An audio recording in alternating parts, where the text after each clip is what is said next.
Diable Jump.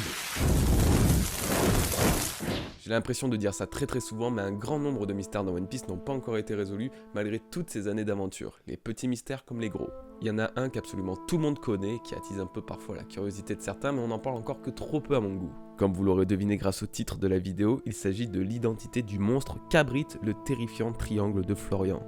Et si j'ai osé écrire le mystère résolu dans ce fameux titre, c'est que pour une fois, nous savons ce que ce monstre est vraiment. Préparez-vous car ça va causer mythologie japonaise. Vous le savez sûrement, mais il existe un nombre incalculable de yokai dans la culture et la mythologie au Japon. Les yokai sont des êtres surnaturels aux apparences et pouvoirs variés. Considérés comme des esprits, ils sont dans la majorité des cas malveillants, cherchant à piéger les gens ou à leur nuire d'une quelconque façon. Ils peuvent cependant avoir une présence un peu plus positive et même porter chance, montrant à quel point ces entités sont différentes les unes des autres. Dans One Piece, il y a des tonnes et des tonnes de références à ces yokai. Les plus connues d'entre elles sont le Tengu et le Tanuki, car Usopp et Chopper sont respectivement liés à ces yokai. Mais ce ne sont pas les seuls et je vous laisse le loisir de chercher toutes les références si vous ennuyez, vous allez voir ça va vite vous occuper. Mais passons, nous avons un autre sujet sur le feu, le monstre du triangle de Florian. Souvenez-vous de cette entité apparue à la toute fin de l'arc Trailer Bark, seuls ses yeux et sa silhouette massive transperçaient l'épais brouillard du triangle de Florian. Plus intriguant encore, le narrateur adopte un ton très grave pour décrire cet événement au lecteur. Tous les ans, à peu près une centaine de navires se perdent dans cette brume sans fin.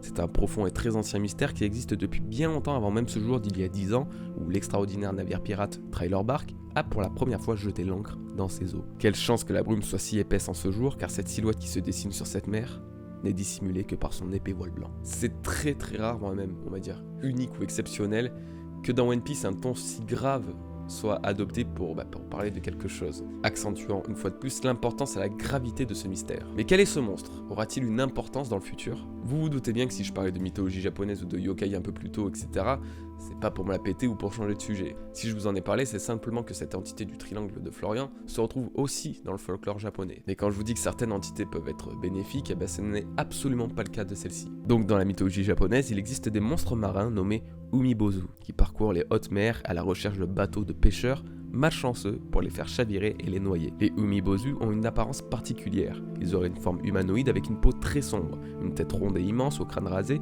ainsi que des yeux si brillants qu'on les distinguerait dans le noir et le brouillard. Ces monstres auraient bien évidemment une taille gigantesque, dépassant très largement les plus hautes vagues que les mers les plus déchaînées peuvent générer. Si vous doutez encore, les Umibozu ont pour habitude de demander un tonneau à ses victimes avant de les faire couler et d'apparaître après une tempête. Maintenant, essayez de vous rappeler ce qu'ont récupéré les Mugiwara en se dirigeant sur Trailer Bark, un tonneau flottant après avoir passé une très grosse tempête. Et puis tout est similaire avec le monstre du triangle de Florian. La silhouette, les yeux, l'environnement. Il peut y avoir des coïncidences, mais à ce point-là, c'est impossible. Surtout que, comme je l'ai dit plus tôt, Oda joue beaucoup avec la mythologie japonaise. Alors bon, maintenant qu'on a à peu près une idée de ce que pourrait être cette entité, tâchons d'y trouver une utilité pour la suite de l'histoire tout en gardant une certaine cohérence. Je pense effectivement que vu l'introduction très particulière que le ou les Umibozu a ou ont eu à la fin de l'arc Trailer Bark, il est plus que probable qu'ils réapparaissent dans le futur. Peut-être que je vais pas me casser la tête pour certains, mais à mon avis, ces créatures réapparaîtront au prochain éveil du pouvoir de l'arme antique Poséidon, contrôlé actuellement par Shirahoshi. Et oui, les Umibozu sont carrément des êtres ancrés dans la catégorie monstres marins dans la mythologie japonaise. Pourquoi pas dans One Piece? Il s'agirait là d'une nouveauté dans les monstres marins, un peu à la façon de Wadatsumi, qui est d'ailleurs aussi une référence aux Umibozu. Certes, il n'est pas dans la catégorie des rois des mers comme ceux que Shirahoshi a contrôlés, mais ça pourrait très bien être le cas pour le monstre du triangle de Florian.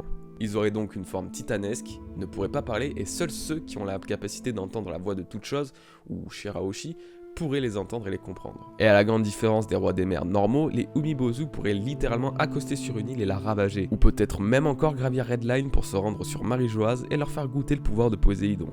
Mais ne rêvons pas trop quand même. Désormais, reste à savoir s'il y a un seul ou plusieurs Umibozu dans One Piece. Étant affiliés à la mythologie et la culture japonaise, nous avons une grande chance d'en savoir un peu plus sur Wano Kuni, là où le folklore du pays du soleil levant est en totale roue libre. Peut-être qu'on croisera à nouveau cette espèce de mastodonte et que cette fois-ci, ils seront au cœur de l'intrigue. Ou alors, ce mystère aura comme dernière demeure le triangle de Florian, se régalant des centaines de navires qui affluent dans ces eaux tumultueuses. Cette petite vidéo est donc à présent terminée les amis, j'espère qu'elle vous aura plu. N'hésitez pas à laisser un pouce bleu si c'est le cas et puis à vous abonner si ce n'est pas encore fait.